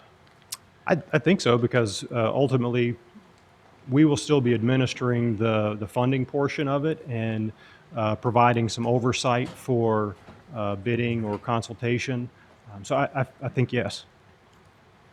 How about I know? I mean, I think doesn't get, I mean, I guess we don't know until we get into the process. No, but again, I think, again, given the fact that, as I mentioned, Perry, who, she's here, if you'd like her to answer any questions, but she'll be involved directly through the district's portion, and having been involved in it at the Division of Water, there's a benefit there of us. We're not just hiring a new person, so. Okay, the grants give me some trepidation because I don't want us to screw them up and then we have to pay back some money or pay some fees or whatever. I mean, Judge brings up every once in a while this FEMA grant that we had an audit. Every time he says it, he adds 4. So I think we're up to 16 times now or something. But I don't want to get into that position with this because we're administering it on our end. Does that make sense? Yes. Okay. Yeah. And again, we will continue to administer it, and we're not just handing over the keys to our partner. We'll be involved through the remainder of the process over the next several years. Now, the further discussion has been that I think the Oldham County Soil and Water Conservation District can then choose to pursue these grants through that competitive process on their own if they'd like, and kind of take over from there. But as long as we are still the award recipients of those 2 grants, we need to continue our involvement. And will that be a 3-year term, 2-year term? Because you said 2019, and by my math, we're in 2023. They alter. They've gone from 3 to 2 to multiple years. It changes based on the grant cycle. Okay, thank you. Yeah. Magistrate Hawkins. I spoke with Jim Solomon a couple of weeks ago about this, and Judge, I had sent you an email. I have some of the same concerns. about who is controlling the rest of the money from 2019, and then you said 22 and 23. How much is left from the 2019 grant? Well, the 2019 grant, we are working right now on the final report. It's, for all intents and purposes, done. Okay. We have to turn in our final report the end of this month for a completion by the Division of Water the following month. And all that money's spent, right? Okay. And I know Becca had plans, with the willow stakes and then just the bank stabilization things and just a lot of education. So something that I was kind of thinking about since you and I talked was, I wonder if we could put somebody in the meetings with the Oldham County Soil and Water Conservation District as sort of a liaison so that fiscal court is present and has a representation with where that money is going to go, because we are essentially the ones that got the grant through Becca, and I know Becca's salary was paid quite a bit through that grant, and I wouldn't want to relinquish that. And based on what Magistrate Hound said, I agree with him about then in the future getting audited for it. I would just like to see one of us on at least that grant portion of the district. Well, and again, because the funding's going to be processed through fiscal court, there will still be that review process by myself and the treasurer. Yeah. And again, consultation with But it's district. review, it's after. It's So- during also. Again, that Yeah. consultation period, we can discuss the level which we have to, but again, I want you to be clear and understand that we're not just turning over the keys and saying, run with this. We will be involved. We have to be involved. An Environmental Recycling Utilities Committee can also review, like we've always done with Becca stuff. And then, of course, Engineering Department. It's just that's reviewing, that's after the fact. So I would like to see somebody there to help be on the front end of where it's being spent and how it's being spent. Will this be brought through payables? What's that? Will these reimbursements be brought through payables? They typically are. So there would be a review process for when the payable shows up? Okay, I'm good there. But not the beforehand. That would be the review after. Well, a lot of the before is already established through the grants. There's only, the goals and objectives were part of the application process, and they're set in motion. So we really have that, we've got that map and framework established. We're asking for the Conservation District to help us carry that through. Right, and you're able to go to any conservation district meeting that you choose. Yeah. And we can certainly And, ask them to attend the ERU meetings as necessary. The last conservation meeting, by the way, I attended, do you still meet at 6:30 in the morning? They do. Okay, so I'm sure I'll see you there at several. Magistrate Jeffries. Yes, just a couple things. Dr. Thomas has been with the Division of Water for a long time, and she's, in my opinion, an expert on this, and I have no hesitation that, the Conservation District will, take these over and do a great job, and I think there's, they will be accountable. It goes through our payables and whatever, and so, I think that we need to go ahead and approve this. I think, I think we've got some good personnel. We've got some folks on the Conservation District that are accountable. They're elected officials also. There's, make up the Conservation District Board. So, I think without hesitation, I think Dr. Thomas will do a great job, and Mary Lowry is chairman of the Conservation District Board, and I think they will make sure that all the I's are dotted and that the T's are crossed. So I support this 100%. Thank you. Dr. Thomas here today? Yes. Okay, but would you like to just come forward and we can have a chance to meet you? And I sort of figured that's who you were there. Yes. Perry Thomas, the District Program Coordinator with the Oldham County Soil and Water Conservation District. I did come to this job from the Division of Water, where I served as technical advisor to these projects. During the grant development process, during the development of the milestones, and in the actual final contracting. So I'm confident that the district will do a fine job in continuing to implement the projects. All right, well, Thank you very much, and we welcome you to the fiscal court meeting. I think this is the first time you've been here. I'm sure it won't be the last, and I hope you do well with this project, and I'm sure you will. And so, Thank you all. thank you. All right. Any further questions here? So we've got a motion on the floor, and vote. All in favor, please say aye. Aye. Aye. All right, motion carries. Thank you. Thank you. All right, thank you very much. Now we're up to some personnel actions. Or personnel action. Okay. Okay.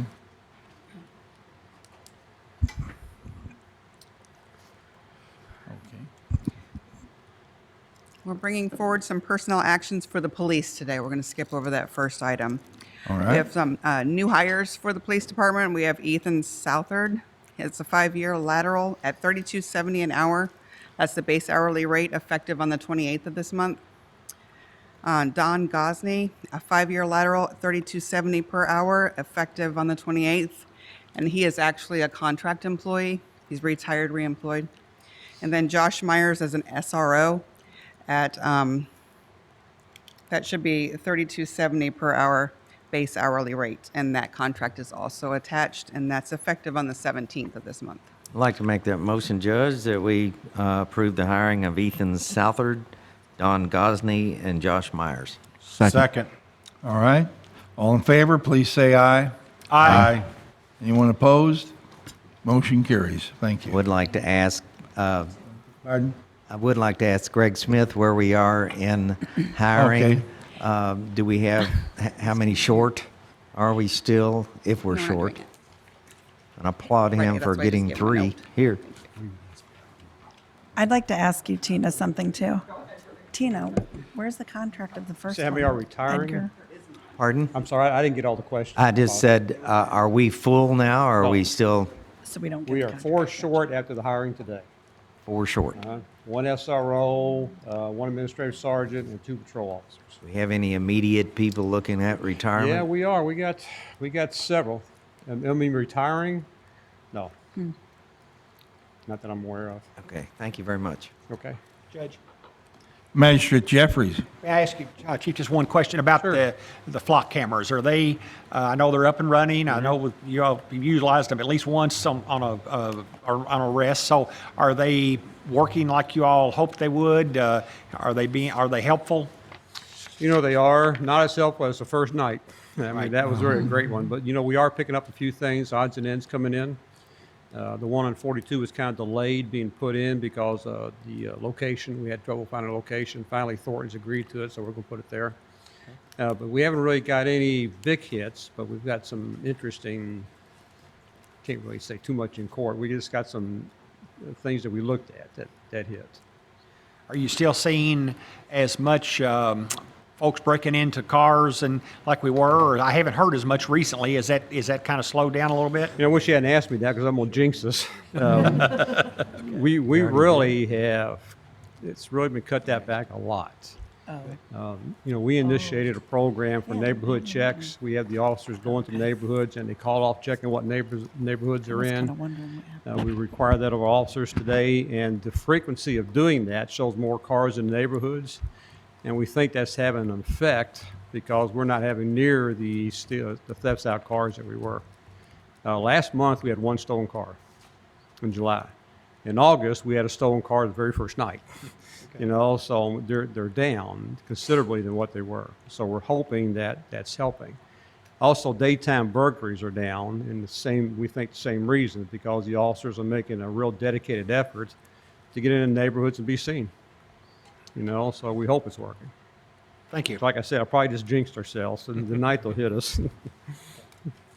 Thank you, sir. Magistrate Tice. Yeah, let me ask one question. We're having an HOA meeting at the end of this month. Could I call you and maybe get one of the officers to come by and tell us about the flock and what it would cost our subdivision if we wanted to participate in it? Yeah, absolutely. Yeah, and I'm sure they could answer questions a whole lot better than I, but I'm thinking it would be good for what I'm talking about. Actually, I talked to Mayor Kramer and Crestwood. They're going to invest in 4. Yeah. Would I ask for anybody particular, or just ring it through you? Just call me and I'll have somebody set it up. If they can't, I'll come. Got it. Thank you. Okay. All right, thank you, Chief. Okay, thank Okay. I have some appointments here to the, first of all, to the Stormwater Management District Board, reappoint Will Douglas for a term to expire September 1st, 2027. Will has agreed to continue on, but I've alert the court that I am looking for someone that, for a competent replacement for Will.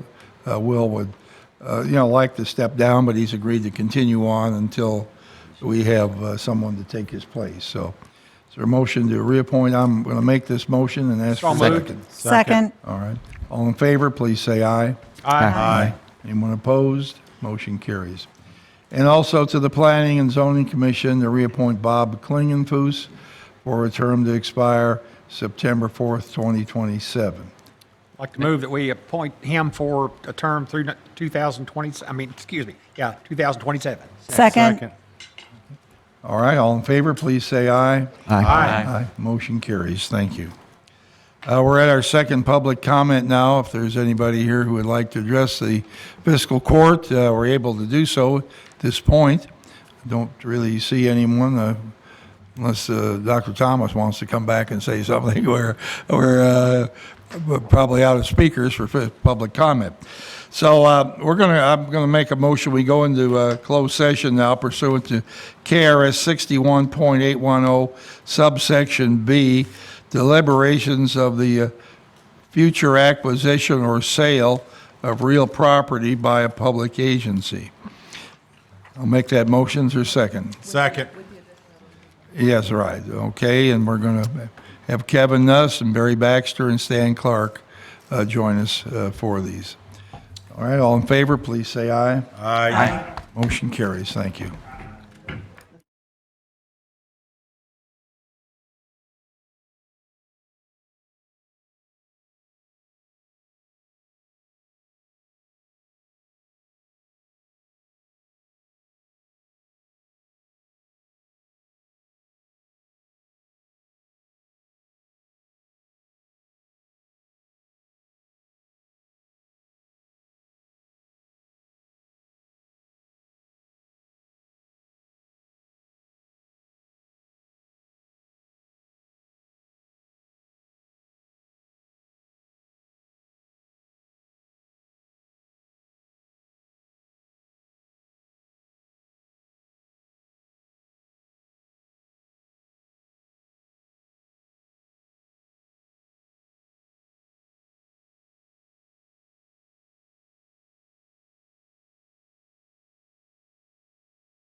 Christopher, What are you, Mr.?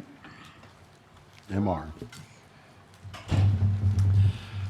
All right, ladies and gentlemen, we have now returned from executive session. Is there a motion we go back into session? So moved. Second. All in favor, please say aye. Aye. We're back in session now, and we're actually at the conclusion of our meeting today. We don't have anything to announce from the executive session, but we may have some announcements to share with the community. So for those of you who view our program on Oldham County Fiscal Court TV, Magistrate Likens, do you have anything? Thank you, Judge. I think some of us are going to the governor's local conference tomorrow through Friday down at the Galt House. And I think what we were talking about before with the pool situation is it's all conjecture right now until we figure out what happened and why it happened and who could be at fault for that. So I will dig into that, pardon the pun. All right. Thank you. Magistrate Tice. I have nothing today, thank you, though. Magistrate Woosley. Judge, the date was January 15th, 1824. Magistrate Tice said it was a cool Thursday morning. Oldham County was named the 74th county in the Commonwealth, and next year is our 200th anniversary.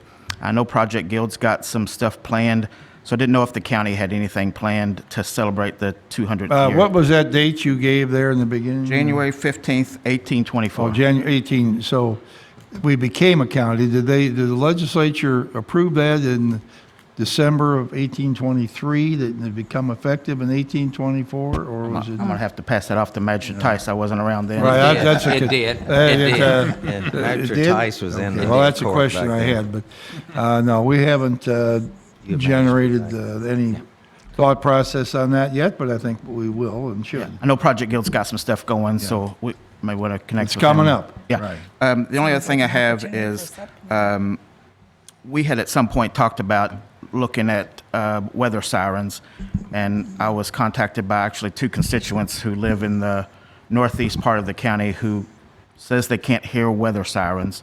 So is that something that we're going to review, or have you reviewed?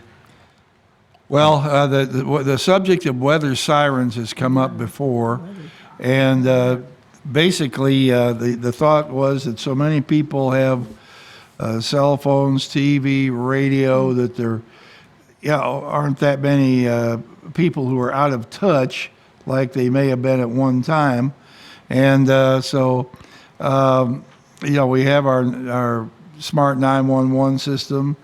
It was just, I think the thought was that it wasn't something we wanted to pursue. The counties that do have, let's say, more weather sirens than we do, I believe Shelby and Bullitt may have, but they don't have the smart 911 system operational. So,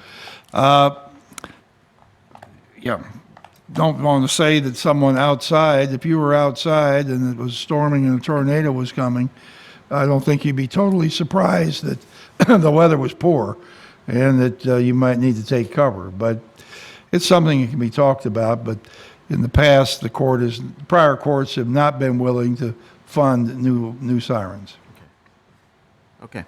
That's all I have. Thank you. Magistrate Jeffries.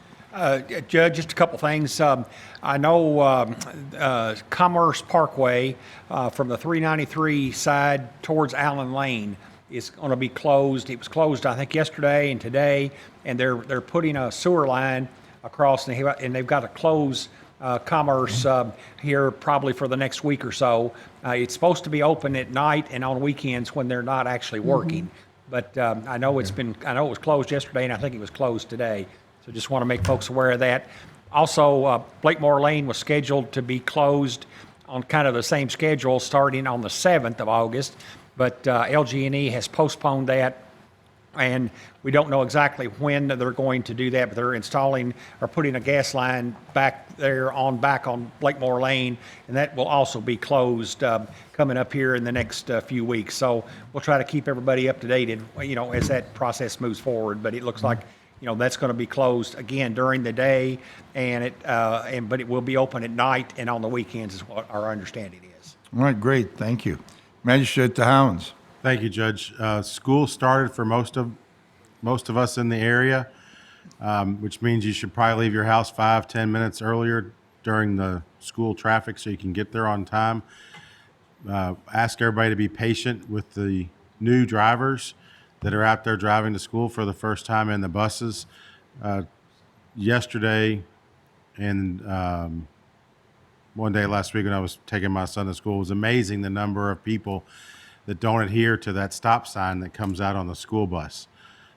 It's there for your protection and for that child's protection, because how would you feel if you were to encounter a child walking across the street? I don't think you'd be real happy with yourself. So pay attention to those stop signs and make sure that you adhere to that. It is a law that you do stop when that stop sign is out on a school bus. Thank you.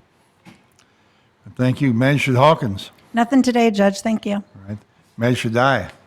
You mentioned, what channel can they see this Oldham County TV? Oldham County, we basically have two lines of streaming on the white YouTube channel. You can pick up our Oldham County Fiscal Court has our meetings on it, all plus Planning Commission and other meetings. And then Oldham County Television has the other programs that are made that have been recorded and put together. So That's on the cable. yes, right. What's the number? Well, it's not on cable. It's on YouTube television. So nothing's on cable anymore. No, we discontinued cable a couple of years ago. We just didn't feel it was. Well, I thought they gave it to us for free. Well, they do, but it was still an effort to get it, and they. I don't want to really say they didn't cooperate, but they moved our channel from 25 to 184, and I won't say it got lost in the shuffle, but we didn't feel we had that many viewers. So. And second, the I-71, they're moving along on that between Jefferson County and the Crestwood exit. And I can tell that the northbound side is almost completed. I was coming in here today and I noticed a front end of a bumper off of a car from an auto accident Oh, really? laying over in the gravel. You know, so I could tell at that point that that bumper is that's kind of like, I guess, a rite of passage for the road now. I thought the record drivers were supposed to pick that up, but apparently they didn't get the email. So, thank you. All right. Magistrate Logston. Yes, Judge. Just Saturday, Crestwood at the Maples is going to have a balloon. It's kind of like a balloon tethered where they take kids up, or anybody can go up if they want to. Just get a ticket and wait your turn. But they'll have food trucks. There's going to be a band there called Billy Goat Strut. So it's a local band. So please come out and enjoy your time. Again, it'll be from 6 to 9 on Saturday. Thank you. All right, thank you very much. And I don't really have anything to add today to the magistrates. I appreciate all of you being here today, and we'll be meeting again at 9 o'clock. 9:30. 9:30, is it? I thought it was 9:30. 9 o'clock on the 28th 9 of o'clock August. on, August Okay, 9 o'clock. 28th here again for a special meeting. And we'll primarily deal with the reapportionment, but I may get one or two other things added. I'm not sure. But that'll be at 9 o'clock 9 o'clock. on August 20th. So 28. 28th. Yep. is there a motion, pardon? 28. 28th. Did I say something? You said 20th. 20th. All right. On the 28th. Let's get it right. Okay. Is there a motion to adjourn? So moved. Thank you. Second. All in favor? Aye.